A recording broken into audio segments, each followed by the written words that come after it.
Oh Bu Eti. Ayo Mbak kamu sing ngene-ngene kayak mau. Diaturke Bu Eti kae.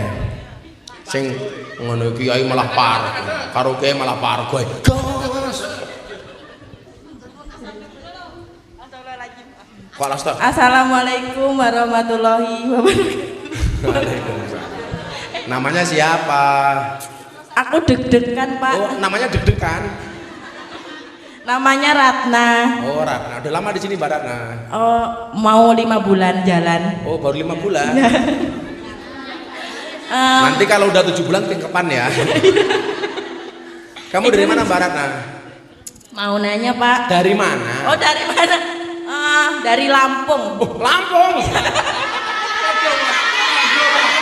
Potonggoku.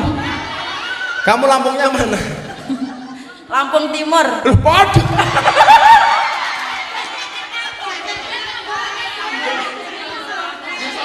Wah, coba ngomong Jabung ya. Jabung. Apa? Mau jadi istri ketiga? Pertanyaannya gini Gus. Ya. Kalau jadi istri ketiga itu apa kita itu harus izin dulu ke istri yang tua gitu? Kamu istri ketiga? Mau rencana.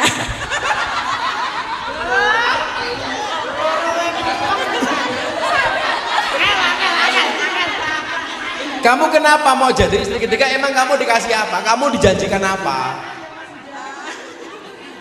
Kamu cinta atau karena dijanjikan apa? Kalau cinta enggak.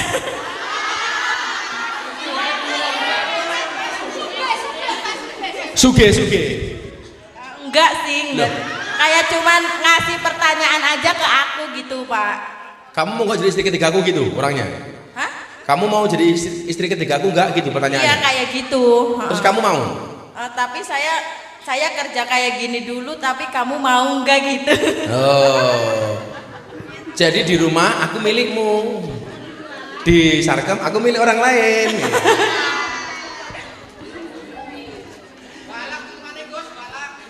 Apakah laki-laki ketika menikah kedua kalinya atau ketiga kalinya atau keempat kalinya nambah istri 2, 3, 4 itu harus mendapatkan izin dari istri pertama? Tergantung. Kalau nikah resmi KUA itu wajib mendapatkan persetujuan dari istri pertama. Tapi kalau nikah agama tidak wajib mendapatkan izin dari istri pertama.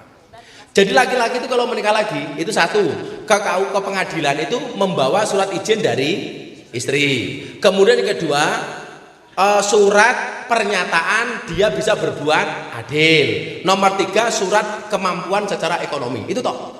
Tapi kalau secara agama tidak ada syarat minta izin kepada istri tua. Dijawab kisah. Iya, Pak. Kamu janda? Janda, Pak, anak 1, Pak. Oh. Tapi ingat, jangan sampai laki-laki menikahi janda justru mengakibatkan janda baru. Sing lanang rabi awakmu akhirnya bojone njaluk pegat dadi rondo anyaran. Janda semakin di depan. Viral. Ya kamu pikir dulu, jangan jadi istri ketiga. Siapa tahu kamu pulang dari sini dapat tukang syuting. Iya. Asik. Dapat tukang syuting YouTuber namanya loh, ini. Ya, terima kasih ya, Gus. Ya, 250-nya. Ya, itu. Ada pertanyaan silakan. Atau ada keluhan silakan. Atau mau disampaikan silakan. Tak ngombe tegan. Ayo Mbak E yang di sini, yang SKM ora usah.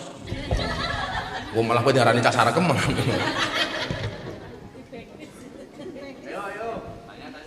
Itu Mbak itu yang angkatan duluan. Dikasih mic. Ada mic enggak? Ini nih Mbak yang angkat duluan itu loh. Diambilkan mic-nya itu loh. Hari yang mantap.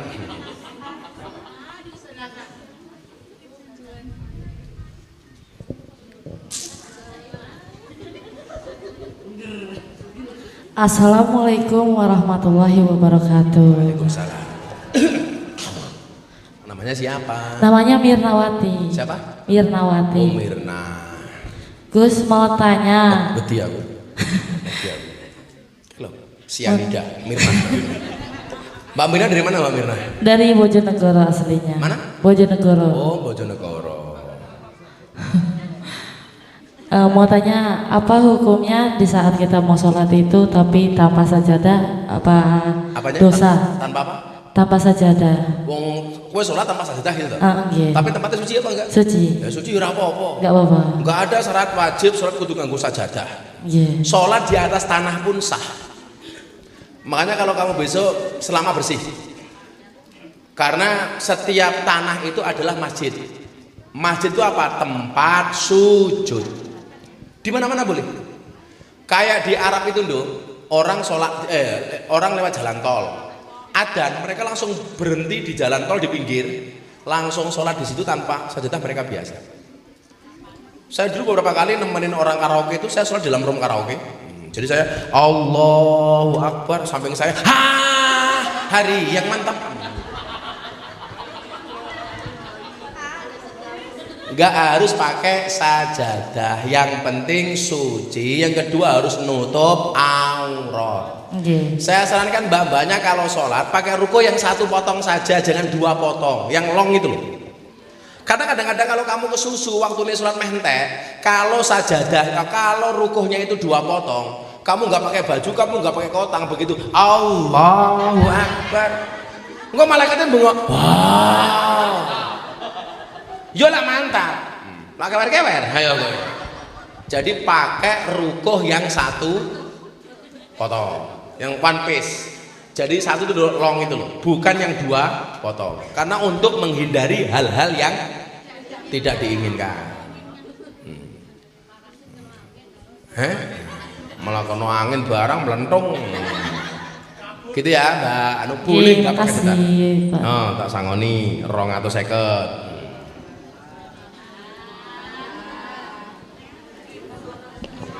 Ya Mbak, endok. Sebelah sini, mana? Itu belakang itu. Itu dulu ibunya itu. Nah, sebentar. Ya habis ini. Kamu aja mentul. Melang ini. Pas aku buka kacamata bisa. Karena aku jadi lihat. Aduh, mataku ternoda.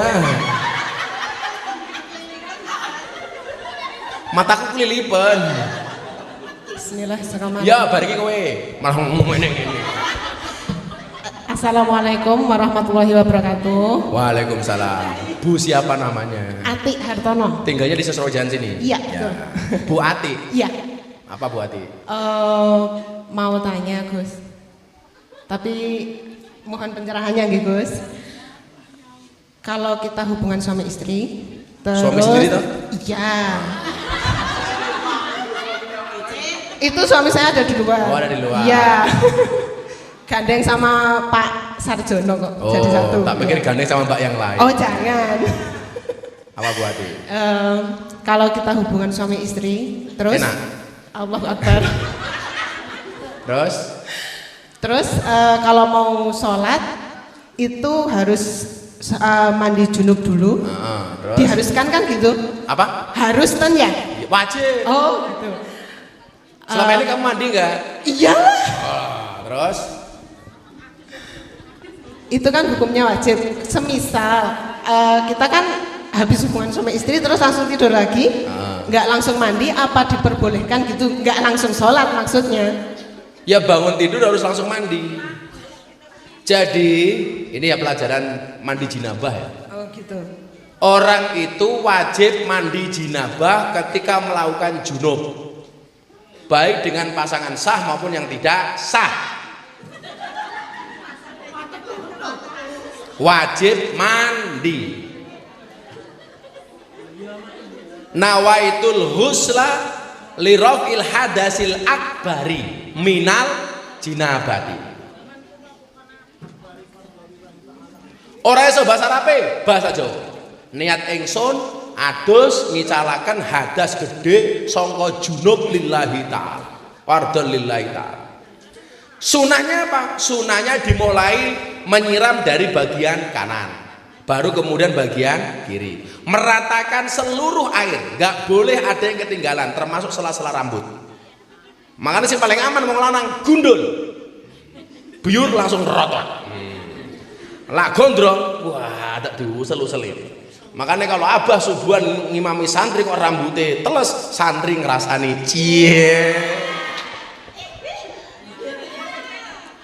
Sunahnya lagi apa? Dimulai dengan mengambil air wudhu terlebih dahulu. Kalau wajibnya cuma dua, siji niat, dua meratakan air ke seluruh tubuh. Kue senajan to nyemplung kolam, nyemplung kali, nyemplung segoro, orang niat, orang sah. Matur sembah nuwun. Jadi langsung kalau ngantuk banget gimana? Minimal wudhu sebelum tidur. Aku lah bareng kelon kau wasel Gus. Ya minimal wudhu. Atau sing pas tangi. Ojo langsung.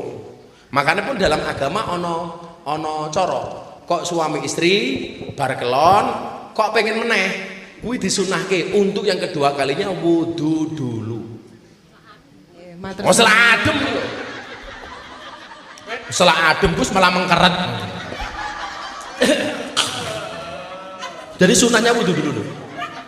Habis itu mandi, jangan sampai ada satu kulit pun yang tidak terbasahi dengan air. Makanya ketika kemudian dalam keadaan jinabah, jangan motong kuku. Motong kuku nih ngenteni baradus, ojo ngetok rambut. Karena kalau kamu motong kuku saat kamu jinabah itu berpotensi itu tidak kena mandi. Itu sudah digeni neraka. Makanya ojo ngetok kuku sebelum mandi.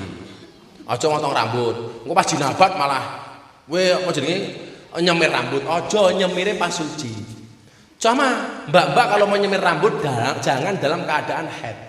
Nanti kamu mandi besarnya repot dalam keadaan suci.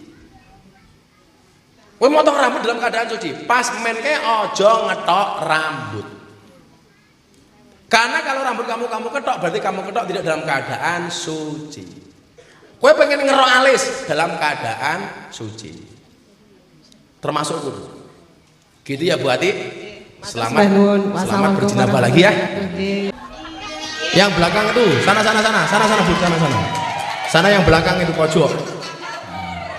Iya, dan ternyata sini. Dan ternyata Fadil tidak memberikan uang tapi memberikan mas kawin. Itu pojok itu. Pojok itu Bu. Pojok itu pojok dulu. Sengadoh. Belakang. Itu pojok kanan. Alah narat ado ke Lampung bojo nomor 3 narat.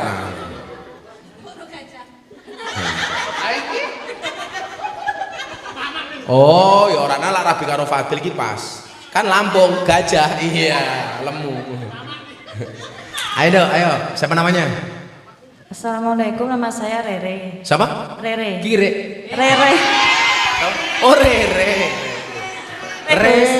Iya, Rere. Mbak Rere udah lama di sini, Mbak Rere? Udah 3 tahun. 3 tahun. Dari Lampung juga? Dari Madiun. Oh, Madiun. Iya. Apa Mbak Rere? Mau tanya, saya kan non-Islam. Oh, kamu non-Islam? Ya, saya kan tergerak ke sini ya pengen dapat pencerahan kayak gitu kan. Bisa dibilang saya tuh mengkhianati agama enggak? Maksudnya ikut dosa ngaji enggak? gini mengkhianati agama enggak? Iya. Terus? Ikut di sini maksudnya bisa dibilang mengkhianati agama saya sendiri atau dosa enggak? Gus gitu maksudnya. Ya. Kalau Mbak Rere tadi niat datang ke sini niatnya apa, Dok? Niatnya ya pengen apa ya, dapat pencerahan kan selama ini saya jarang ke gereja kayak gitu kan. Kan mungkin teman-teman gereja tuh kayak kalau saya datang tuh kayak gimana gitu. Jadi kayak saya down gitu kan, mau ibadah kayak gitu kan. Jadi saya ikut ke sini biar dapat. Yang pertama begini, Dok. La ikraha fiddin, tidak ada paksaan dalam beragama. Orang milih agama itu boleh. Famang sa'a fal yu'min, famang sa'a fal yakfur. Yang mau beriman berimana, yang mau kafir kafirlah. Kue dadi Islam yo karepmu, dadi non Islam yo karepmu. Tapi semuanya punya konsekuensi masing-masing. Itu artinya apa? Agama itu pilihan. Tapi kita tidak boleh memaksakan kepada siapapun. Sudah ratusan orang yang masuk Islam melalui Gus Miftah, tapi satu pun nggak pernah saya paksa. Rata-rata ketika mereka mau datang pun tak tolak. Dulu Deddy Corbuzier itu mau masuk Islam, tak tolak pertama kali. Tapi karena dia mantep ya, akhirnya saya sadarkan. Lah apakah ketika kamu menghadiri acara keagamaan orang lain itu sebagai sebuah pengkhianatan? Itu tentunya setiap agama punya pandangan masing-masing. Tapi kembali lagi, agama itu adalah keyakinan dan kenyamanan. Ya, kalau kamu mencari keyakinan dalam rangka mencari, boleh-boleh saja. Boleh-boleh saja. Oh, aku pengen ngerti sakjane wong Kristen iki piye to? Silakan. Tapi kalau saya sendiri sebagai orang Islam punya prinsip. Kalau orang Islam ya, jangan pernah kamu mati kecuali dalam keadaan iman. Nah, yang bagi beragama lain ya silakan. Saya itu tidak hanya kamu, Dok. Kalau saya di Bali itu kawan-kawan saya Hindu, Kristen, Katolik, kayak saya di Bose, itu mereka juga ikut aja. Karena saya itu dianggap orang yang sangat toleran. Makanya saya nulis buku, Dok. Yang kemarin saya ajukan ke Pak Prabowo. Kemarin 4 hari yang lalu saya diterima Pak Prabowo di Kertanegara. Saya nulis buku namanya Merawat Kebinekaan Menyemai Kerukunan. Itu saya cetak 1000 eksemplar. Ternyata Pak Prabowo minta dicetak 30.000 eksemplar. Mau kita bagi secara gratis. Itu isinya tentang kerukunan. Karena bagi saya, setiap warga negara berhak menjalankan perintah agamanya dengan nyaman. Tidak boleh mendapatkan gangguan dari pihak manapun. Artinya kalau kajian saya, kok Mbak Rere mau ikut datang, itu haknya Mbak Rere. Saya tidak punya hak untuk menolak. Kalau dari sini Anda mendapatkan ilmu, ya alhamdulillah. Enggak juga enggak apa-apa, nambah sedulur. Ada lagi Mbak Rere? Udah cukup, Gus. Terima kasih.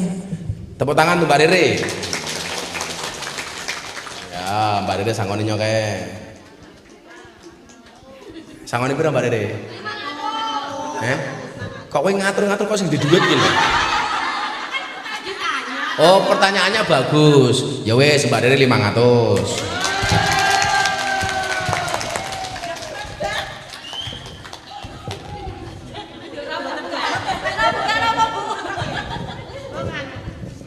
Ya buat kaki Mbak Rere kayak. Ayo mana? Sampingnya sana, sampingnya itu belakang, sampingnya itu tengah. Wi Ratna ngene meneh ngopo Ratna kuwi malah ngene meneh. Oh ndelok. Ya nanti bis di sana. Tengah. Assalamualaikum warahmatullahi wabarakatuh. Endi wong ra ketok? Deg-degan ini, Pak. Endi to wonge? Iki ana suara tanpa wujud ayo entut iki. Oh ini. Oh wis tuwek. Ayo. Oh, ini Rere senior. Iya. Emi dari Jawa Timur. Oh, Emi Jawa Timur. Di sini udah berapa lama Bu Emi? Gimana? Apa? Ditinggal di sini udah lama? Sudah 5 tahun. Oh, 5 tahun. Apa Bu Emi pertanyaannya? Ya, mau tanya. Ini Gus, kalau mau sholat katanya kalau beli rokok itu uangnya dari hasil gini nggak boleh buat badan. Kamu beli mukena. Ya. Hasilnya dari sini. Ya. Itu bagaimana? Iya. Gini aja.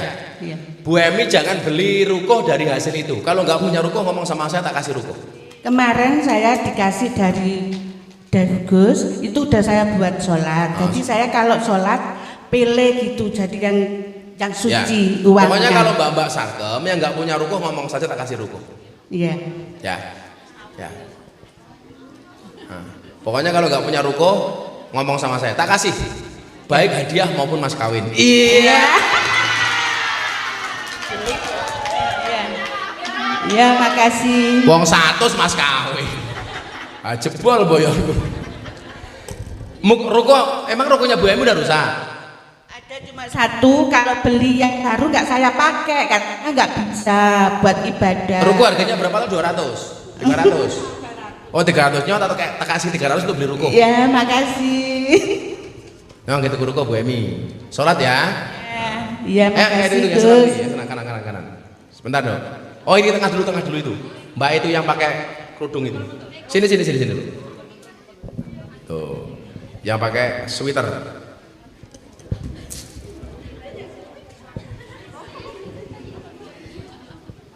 Kowe piye kayak mas kawin ra ndi? Wis nengane mung royal loh. Mbak siapa namanya? Kiki. Siapa? Kiki. Kikil. Oh Siti. Kiki. Oh Kiki. Mbak Kiki dari mana Dok kamu Dok? Indramayu. Oh Indramayu. Udah lama di sini? Oh 1 tahun. Setahun. Apa Iya. Mbak Kiki? Gus mau tanya. Ini namanya RCTI. Randa Cilik turunan Indramayu. Iya. Apa Mbak Kiki? Kalau nikah tanpa restu orang tua cowok tuh gimana? Nikah Tanpa restu orang tua cowok tuh gimana? Apa bedanya laki-laki sama perempuan? Kalau perempuan nikah itu harus sama wali, kalau laki-laki tidak harus pakai wali. Jadi laki-laki menikah tanpa wali sah, tanpa restu orang tua sah. Tapi kalau perempuan kayak Kiki nikah harus pakai wali. Jadi kalau kamu dinikahi sama laki-laki, katakanlah namanya Fadil umpamanya. Fadil itu Nggak tidak Cahyadi aja. Kenapa? Nggak Cahyadi aja. Enggak apa? Cahyadi aja, nggak usah itu. Oh jangan ini. Iya. Oh, Dil. Dil. Sorry Dil, dia zizik sama kamu Dil.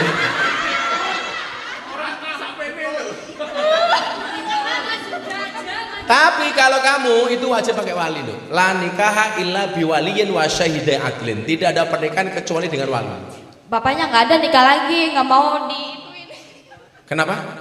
Nggak mau dibaliin. Enggak mau diwaliin. Iya. Ya berarti gue nakal rupamu. Kalau ada yang mantap sama kamu nikah ya kamu nikah. Umur kamu berapa tuh Mbak Kiki? Mau 20. Oh mau 20. Oh, bener kan? RCTI. Randa Cilik turunan Indramayu. Berarti bahasamu untuk ngapak-ngapak dikit gitu ya? Iya. Plukuduk. Pokok enggak, Indramayu itu masih agak ngapak. Indramayu, Cirebon itu bahasanya agak ngapak-ngapak kasar dikit. Orang ngapak orang kepenak. Jadi kalau ada yang suka sama kamu nikah aja Nduk. Kamu udah pernah nikah? Udah. Bener kan RCTI kan? Nah, Randa Cilik kan? Karena aku hafal, kan aura-auranya kelihatan. Kalau ada yang suka sama kamu, serius kamu nikah lagi dong. Iya. Bisa jadi, saya bilang begini, wahai para janda, bisa jadi cinta pertamamu meninggalkan luka, tapi yakinlah cinta keduamu akan menimbulkan bahagia.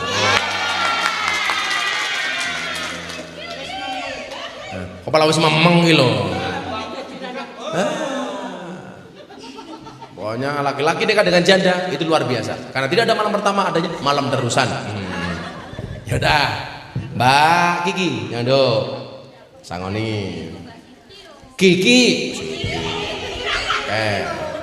Pertanyaannya Mbak Kiki, kamu minta uang apa minta nafkah? Iya. Kayak baik, keluar kayak kanan. Ya bentar. Ya nanti habis ini yang di luar, Hap, cicing lah cicing. Cik, ayo dok. Assalamualaikum warahmatullahi wabarakatuh. Waalaikumsalam warahmatullahi wabarakatuh. Namanya siapa? Perkenalkan nama aku Marisa, Gus. Marisa. Iya. Aku mau bertanya, Gus. Apa? Bertanya, Apa Risa? apa hukumnya seorang suami atau bekas suami tidak menafkahi anaknya sampai bertahun-tahun? Oh.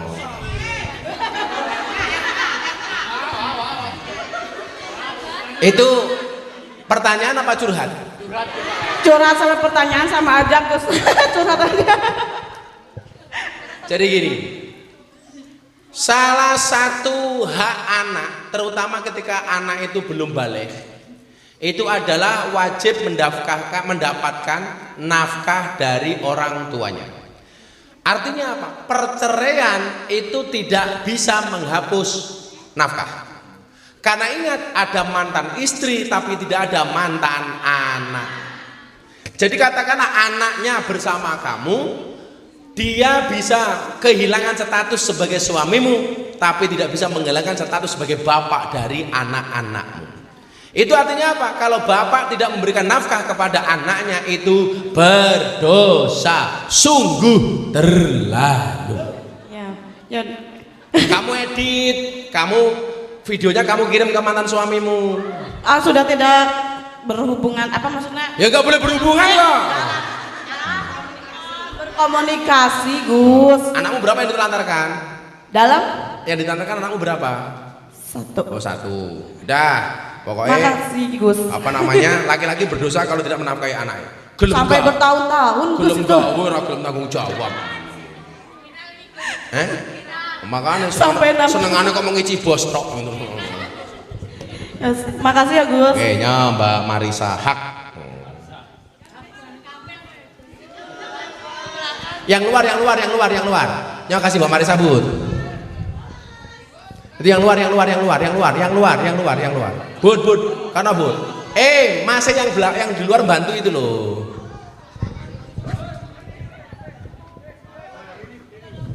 Mbak terserah, di belakang.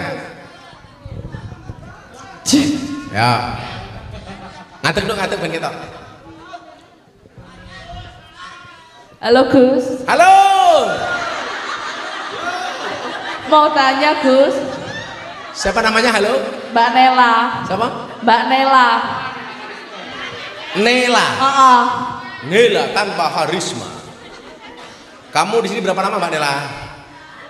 sekitar 5 tahun. 5 tahun. Oke, pertanyaannya apa Mbak Nela?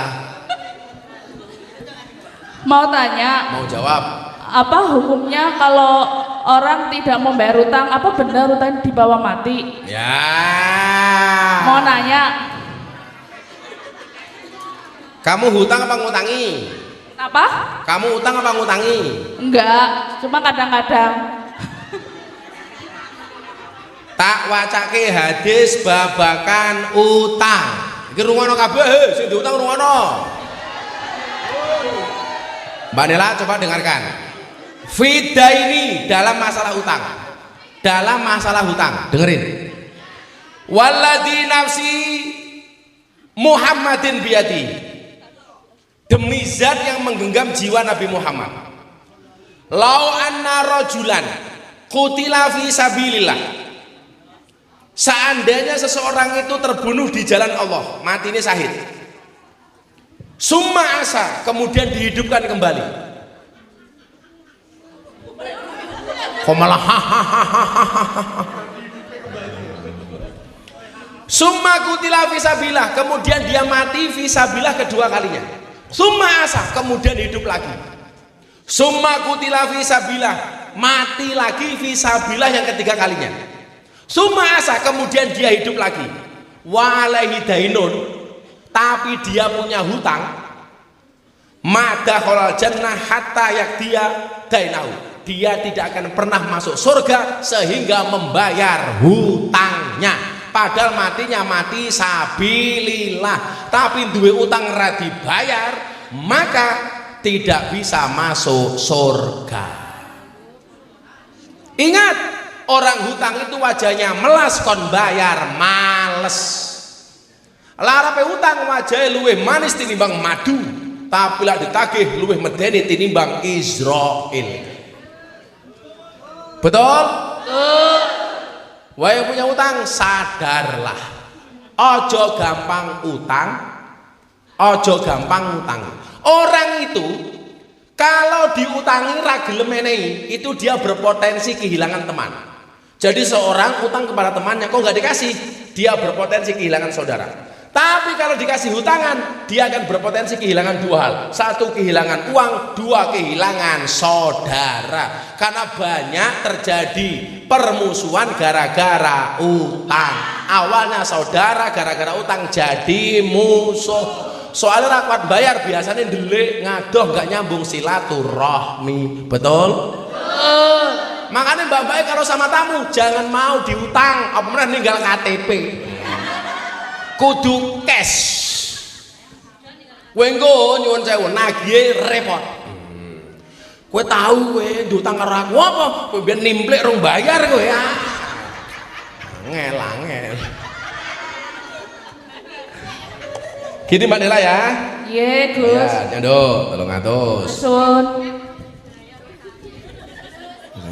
Itu yang belakang tengah itu, Mbak yang tengah itu, yang coklat itu, Ayo Bud. Itu tuh yang coklat tengah itu, coklat tengah. Ya, ambil di sini. Itu yang tengah. Tengah coklat. Tengah coklat.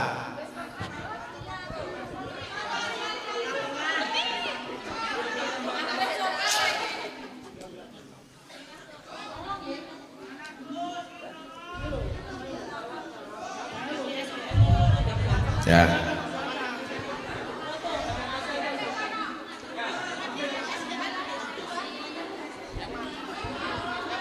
Ngaji ning Sarkem. Nih Bapak Sarkem. Pak Nusron di mana?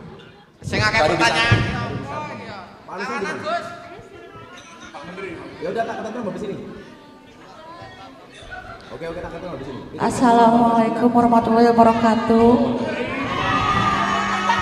Halo Pak Menteri.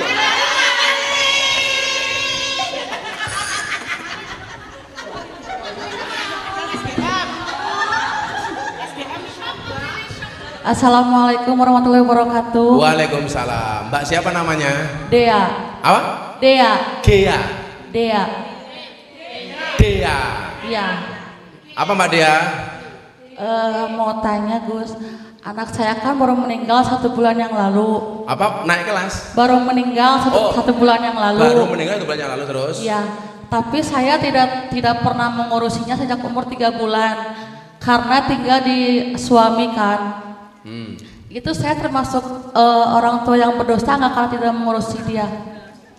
Anak kamu sama suami? Iya. Meninggal? Iya. Terus Saya kamu? diberi kabar waktu sudah sehari meninggal. Terus kamu nggak datang? Ketika saya pulang sudah dikuburkan, Gus. Itu saya termasuk orang tua yang berdosa nggak atau termasuk? Setelah dia meninggal apa yang kamu perbuat? Datang ke pemakamannya, terus ngaji juga di rumah. Terus Itu udah. saya termasuk orang tua yang tidak bertanggung jawab atau yang Sebelum meninggal kamu masih komunikasi nggak sama anakmu? tidak diizinkan, Gus. Sudah diizinkan? Iya, bahkan Ngasih nafkah nggak kamu sama anakmu? ngasih tapi lewat orang tuaku. Tapi ngasih ya? Iya. Soal mati itu soal urusan Allah. Kita nggak bisa mempercepat atau menunda. Lah kewajiban kita sebagai orang tua kepada anak kita yang sudah mati tentunya terus mendoakan. Jangan berhenti mendoakan anakmu. Itu saja bisa kamu lakukan hari ini. Apalagi kemarin nggak bisa ngurusi karena perceraian umpamanya. Iya. Kamu aksesnya terbatas dengan suamimu. Maka untuk menutupi rasa bersalahmu, tolong jangan pernah berhenti berbuat baik untuk anakmu. Termasuk kamu bisa sedekah atas nama anakmu. Iya. Tidak hanya mendoakan, tapi juga sedekah atas nama anakmu. Iya. Mudah-mudahan anakmu husnul khotimah. Ya udah 8:30 sama ketemu Pak Menteri. Ya, terima kasih. Ya. Setelah safari Maulid, ya. Hasbi Rabbi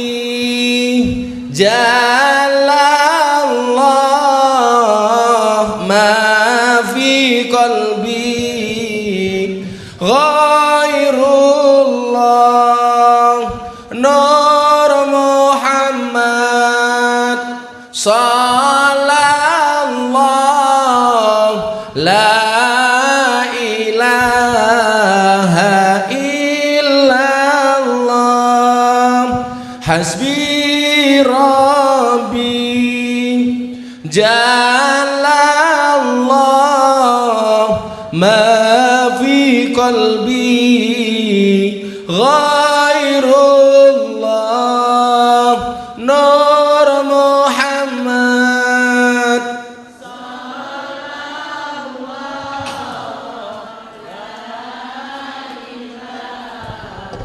ha illallah.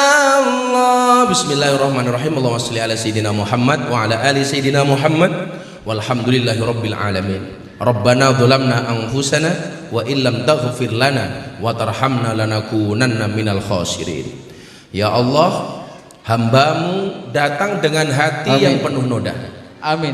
Datang dengan penuh dosa. Berulang kali jatuh dalam dosa. Amin. Namun engkau tetap membuka pintu taubatmu ya Allah. Amin ya Allah. Untuk itu ampuni dosa kami ya Rob. Amin, Sebagaimana ya Allah. engkau ampuni hamba-hamba yang menyesal. Amin. Jadikan air mata ini sebagai air mata penyesalan ya Allah. Amin ya Dan Allah. jadikan sisa umur kami Amin. kembali kepada jalanmu ya Allah. Amin ya Allah. Ya Allah, Jangan biarkan dosa-dosa menutup hati kami. Amin. Jangan biarkan kelalaian kami menutup cahayamu. Amin. Gantikan setiap maksiat yang pernah kami lakukan Amin. dengan amal soleh. Amin, ya Allah. Gantikan setiap dosa yang kami lakukan dengan perbuatan baik, ya Allah. Amin, ya Allah. Dan tuntunlah langkah kami agar Amin. kami kembali kepadamu dengan jalan husnul khotimah. Amin ya Allah. Rabbana atina fid dunya hasanah, Amin, amin. fil akhirati hasanah, wa qina adzabannar, walhamdulillahi rabbil alamin.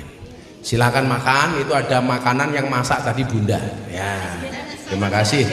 Assalamualaikum warahmatullahi wabarakatuh. Sama dari teman-teman SGM. SGM terima kasih.